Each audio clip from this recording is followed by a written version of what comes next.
Salam sejahtera Rich People. Selamat berjumpa kembali di Andal Growth Strategy. Kali ini saya akan sharing tentang bisnis model software custom. Memulai bisnis dengan custom software pada saat itu adalah cara yang paling mudah karena custom software tidak perlu modal besar. Karena programmer dikerjakan sendiri dan pada saat mau mulai mengerjakan proyek dibayar uang muka terlebih dahulu. Pada saat proyek yang dikerjakan mulai banyak, ternyata harus menambah banyak orang untuk mengerjakan proyeknya. Dan sejalan dengan bertambahnya orang, maka efisiensi semakin menurun. Dan ini menyebabkan biaya yang menjadi lebih besar. Ternyata programmer tersebut merupakan komponen variabel. Karena kalau jumlah proyek ditambah, maka jumlah programmer harus ditambah. Tetapi pada saat jumlah proyek menurun, maka jumlah karyawan tidak dapat dikurangi. Jadi siasatnya adalah pada saat mencapai suatu kapasitas kemampuan pengerjaan tertentu, harus diimbangi dengan jumlah proyek yang masuk. Kalau kita lihat grafik finansialnya sebagai berikut, total cost adalah fixed cost ditambah dengan variable cost. Karena setiap penambahan proyek harus menambah programmer, maka variable cost-nya tinggi.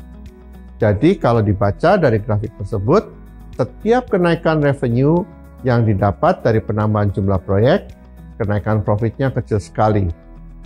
Profit ditunjukkan dari perbedaan antara garis revenue dengan garis total cost di garis titik-titik yang sama.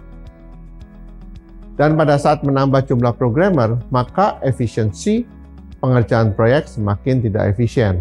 Artinya, mereka bisa saja tidak mengerjakan pekerjaannya dengan baik.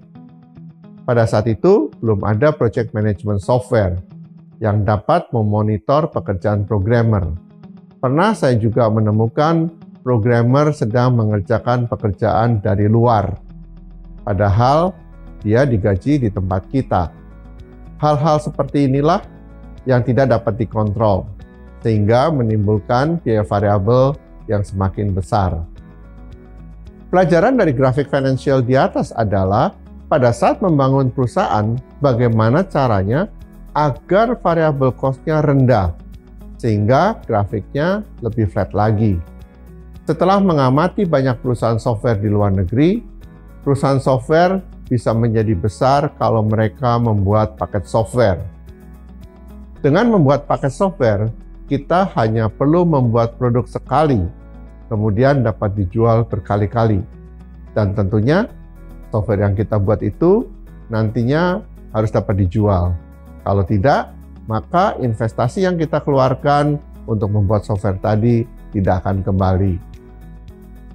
Baik Rich People, sharing saya sampai di sini.